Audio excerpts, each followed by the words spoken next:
दोस्तों, यह घटना झारखंड के धनबाद की है। धनबाद में एक परिवार रहता था जिसमें माता पिता के अलावा एक छोटी बेटी भी थी। बेटी पढ़ने लिखने में बहुत होशियार और तेज थी। वह सोचती थी कि वह कुछ बड़ा बनकर अपने माता पिता का नाम रोशन करेगी और समाज के लिए भी अच्छा काम करेगी।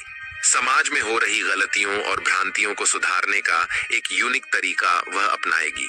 इसी सोच के साथ उसने आईपीएस की तैयारी की और अंत में उसका चयन भी हो गया। चयन होने के बाद वह ट्रेनिंग करती है और ट्रेनिंग पूरी करने के बाद वह घर लौट आती है। तब उसके माता पिता कहते हैं, बेटी, अब तो तुम एक अच्छी नौकरी पा चुकी हो और तुम्हारी उम्र भी, अब तुम्हें किसी अच्छे लड़के से शादी कर लेनी चाहिए। इस पर लड़की कहती है, पिताजी, शादी तो हमें करनी है, इसमें कोई शक नहीं है, लेकिन अभी मेरा जो लक्ष्य है वह मुझे पूरा करना है। मैं अभी समाज को देखना चाहती हूँ, समाज कैसा है। अभी तक तो मैंने समाज को कभी देखा ही नहीं है। मैं सिर्फ एक कमरे में बैठकर पढ़ाई करती रही हूँ और ज्ञान अर्जित किया है। लेकिन पिताजी, समाज में किस तरह के लोग रहते हैं, किस तरह की घटनाएं घटित होती हैं और हमें कैसे उनका सामना करना है, ये सब देखना चाहती हूँ। 4-5 साल तक मुझे सिर्फ यह अनुभव करना है, उसके बाद ही शादी करूंगी। पिताजी, आप और माँ मुझे समझा रहे हैं, लेकिन मैं अपने फैसले पर अडिग हूँ। पिताजी ने आखिरकार कहा, बेटी, अब तुम समझदार हो गई हो, अपने फैसले खुद लो और अपना ध्यान रखना। यह सुनकर अनीता ने जवाब दिया, पिताजी, आप चिंता न करें, मैं अपना ख्याल रखूंगी। इसके बाद अनीता अपनी ड्यूटी के लिए रवाना हो गई। धनबाद में उसकी पहली पोस्टिंग थी, लेकिन ड्यूटी पर जाने के बजाय उसने अपने निजी ड्राइवर से कहा, मुझे किसी सुनसान जगह पर छोड़ दो। ड्राइवर पहले तो थोड़ा झिझका, लेकिन उसने आदेश का पालन किया। वह अनीता को शहर की एक सुनसान जगह पर छोड़ आया। वहां पहुंचकर अनीता ने कहा, अब ध्यान से सुनो, मैं यहां से अकेले जाऊंगी और किसी को मेरे बारे में कुछ मत बताना। अगर तुमने किसी को बताया तो समझ लो तुम्हारी नौकरी गई। ड्राइवर डर के मारे बोला, मैडम, आप निश्चिंत रहें, मैं किसी को कुछ नहीं बताऊंगा।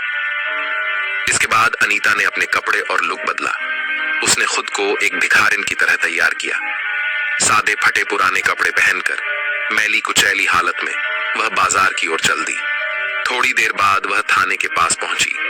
वहां उसने थाने के आसपास चक्कर लगाना शुरू किया। पुलिस स्टेशन के पास खड़े कुछ कांस्टेबल उसे देखकर चौंके और बोले, अरे, यहाँ क्या कर रही है? कहीं और जाकर मांग, यहाँ मत परेशान कर।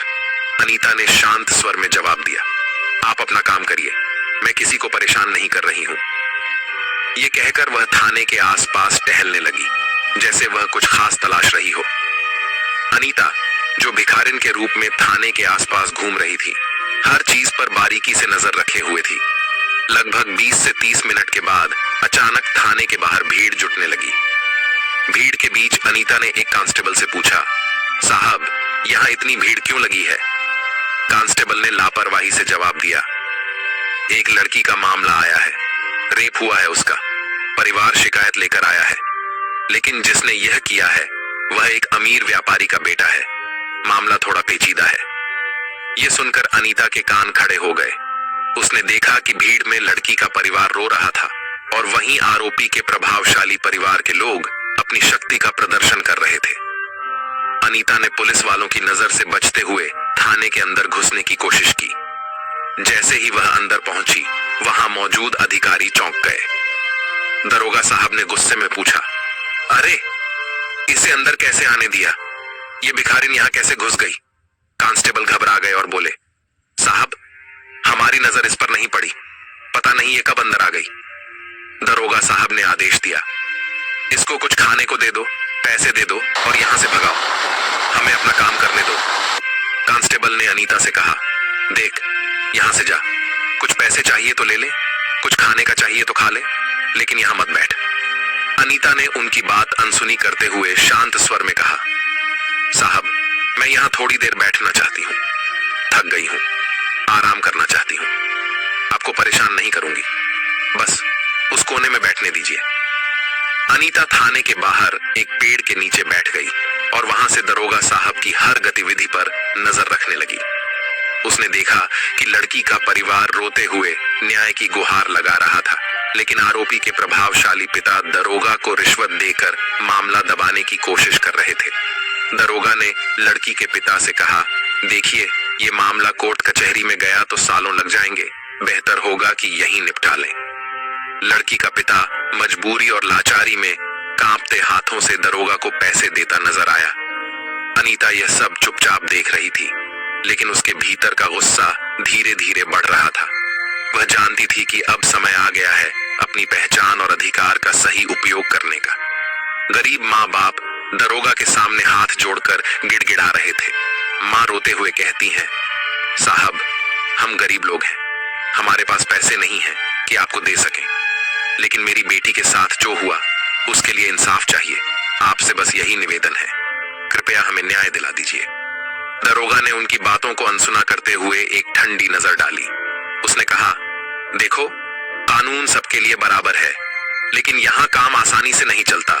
तुमसे जो बन पड़े वो करो, वरना वापस जाओ। उधर अमीर पक्ष के लोग, जो पहले से ही दरोगा को मोटी रकम दे चुके थे, मुस्कुराते हुए खड़े थे। उनके पैसे से दरोगा का रवैया पूरी तरह बदल चुका था। अब वह अमीर लड़के के परिवार के पक्ष में बोलने लगा और गरीब परिवार को डांटते हुए कहने लगा, तुम लोग यहाँ तमाशा मत करो, अपना काम कर लो और चुपचाप चले जाओ। कोर्ट में जाना है तो जाओ, लेकिन यहाँ हंगामा मत करो। गरीब पिता, जो अंदर से टूट चुका था, कहता है, साहब, हमारी बेटी के साथ अन्याय हुआ है। आपसे इंसाफ की उम्मीद लेकर आए थे, लेकिन आप हमें ही डांट रहे हैं। क्या गरीबों को न्याय मिलना इतना मुश्किल है? इस बीच भिखारिन के वेश में बैठी आईपीएस अधिकारी अनीता ये सब कुछ चुपचाप देख रही थी। लेकिन दोस्तों, उसने देखा कि दरोगा किस तरह अमीरों के पैसे के लालच में आकर गरीब परिवार को प्रताड़ित कर रहा है। उसकी आंखों में गुस्से की आग जलने लगी, लेकिन वह अब भी चुप थी। दरोगा गरीब परिवार से कहता है, तुम लोग घर जाओ, मैं तुम्हारे केस को देख लूंगा, गहराई से जांच करूंगा और जल्द से जल्द रिपोर्ट तैयार कर कार्रवाई करूंगा। गरीब पिता भावुक होकर कहता है, साहब, हम आपके भरोसे हैं, हमें सिर्फ अपनी बेटी के लिए न्याय चाहिए और कुछ नहीं। दरोगा बड़ी सहजता से जवाब देता है, ठीक है, तुम चिंता मत करो, मैं सब संभाल लूंगा। लेकिन जैसे ही गरीब परिवार थाने से बाहर निकलता है, दरोगा अमीर व्यापारी से पैसे लेता है और उसके पक्ष में कार्यवाही करने की योजना बनाने लगता है। थाने के बाहर गरीब परिवार को बैठी हुई भिखारिन रूपी अनीता रोक लेती है। वह उनसे पूछती है, क्या हुआ, पूरा मामला बताइए। गरीब पिता थोड़ा चिढ़ते हुए कहता है, हम जो भी सह रहे हैं वह हमारा निजी मामला है, तुम्हें इससे क्या मतलब, अपना काम करो। गरीब परिवार को यह पता नहीं था कि वह भिखारिन दरअसल एक आईपीएस अधिकारी है। नहीं थाने में मौजूद किसी पुलिसकर्मी को इस बात का अंदाजा था कि अनीता, जो वहां भिखारिन के रूप में बैठी थी, दरअसल इस थाने में नई नियुक्त हुई अधिकारी है। अनीता ने फिर पूछा, आप मुझे सब कुछ बताइए, मैं आपकी मदद करना चाहती हूँ, आखिर आपकी बेटी के साथ क्या हुआ। गरीब परिवार हिचकिचाते हुए बताने लगा, लेकिन जैसे ही उन्होंने देखा कि यह भिखारिन बेहद साफ सुथरा खड़ी हिंदी में बात कर रही है और कभी कभी अंग्रेजी में भी बात कर रही है, वे सब हैरान रह गए। थाने के कुछ पुलिसकर्मी भी यह सब देख रहे थे और भौचक्के रह गए। कांस्टेबल अनीता के पास आकर बोले, तुम कौन हो, हमें सच सच बताओ। अनीता ने यह सुनते ही अपना गेटअप हटा दिया। जैसे ही उसने अपने असली रूप में कदम रखा, सभी कर्मचारी हड़बड़ा गए।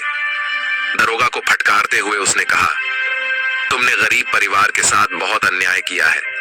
मैंने अपनी आंखों से तुम्हारी सारी करतूतें देखी हैं। अब तुम्हारे खिलाफ सख्त कार्रवाई होगी। थाने के सभी पुलिसकर्मी सन्न रह गए। दरोगा घबराकर माफी मांगने लगा, लेकिन अनीता ने उसे सख्त लहजे में चेतावनी दी कि अब वह गरीब परिवार को न्याय दिलाकर ही रहेगी। अनीता की सख्ती देखकर सभी पुलिसकर्मी उसे सलाम ठोकने लगे। अंत में अनीता ने गरीब परिवार को इंसाफ दिलाया और थाने के कर्मचारियों को उनकी लापरवाही और भ्रष्टाचार के लिए सजा दी। अनीता, जो अब अपने असली रूप में आ चुकी थी, थाने के पूरे स्टाफ को लाइन हाजिर करने का आदेश दिया। उसने दरोगा और सभी कांस्टेबलों को एक एक कर तलब किया और उनके कर्तव्यों में की गई लापरवाही और भ्रष्टाचार के लिए सख्त फटकार लगाई। दरोगा से सख्त लहजे में कहा, तुम्हारी ड्यूटी न्याय दिलाने की थी, लेकिन तुमने अपनी जिम्मेदारी को पैसे के लिए बेच दिया। अब तुम्हें इसका अंजाम भुगतना होगा। इसके बाद अनीता ने कुछ पुलिस कर्मियों को तुरंत प्रभाव से सस्पेंड करने का आदेश दिया। थाने में मौजूद सभी लोग स्तब्ध थे। उन्हें समझ नहीं आ रहा था कि अचानक से यह सब कैसे हुआ, लेकिन अनीता ने यह सुनिश्चित किया कि हर दोषी को उसकी सजा मिले और गरीब परिवार को तुरंत न्याय मिले। इस घटना के बाद पूरे धनबाद शहर में आईपीएस अधिकारी अनीता की चर्चा होने लगी। लोग उसकी ईमानदारी और कर्तव्य निष्ठा की तारीफ करते नहीं थक रहे थे। हर जगह बस यही बात हो रही थी कि कैसे एक आईपीएस अधिकारी ने भिखारिन का वेश धारण कर भ्रष्टाचार को बेनकाब किया और गरीब परिवार को न्याय दिलाया। दोस्तों, धर्म केवल पूजा अर्चना तक सीमित नहीं है, यह कर्तव्य निभाने का मार्ग है। हमारे शास्त्रों में कहा गया है, धर्मो रक्षति रक्षिता, अर्थात जो धर्म की रक्षा करता है, धर्म उसकी रक्षा करता है। आज के परिप्रेक्ष्य में धर्म का अर्थ है अपने कर्तव्यों को पूरी निष्ठा और ईमानदारी से निभाना। ऐसे अधिकारी जो गरीबों, पीड़ितों और शोषितों के लिए खड़े होते हैं, असल में समाज के सच्चे रक्षक हैं। उनकी जिम्मेदारी सिर्फ अपराधियों को पकड़ने तक सीमित नहीं है, बल्कि यह सुनिश्चित करना भी है कि न्याय कमजोर से कमजोर व्यक्ति तक पहुंचे। दोस्तों, इस कहानी को सुनाने का मेरा उद्देश्य किसी की भावनाओं को आहत करना, किसी को ठेस पहुंचाना या परेशान करना बिल्कुल नहीं था। मेरा उद्देश्य केवल आपको जागरूक करना, सचेत करना और सतर्क रहने के लिए प्रेरित करना है।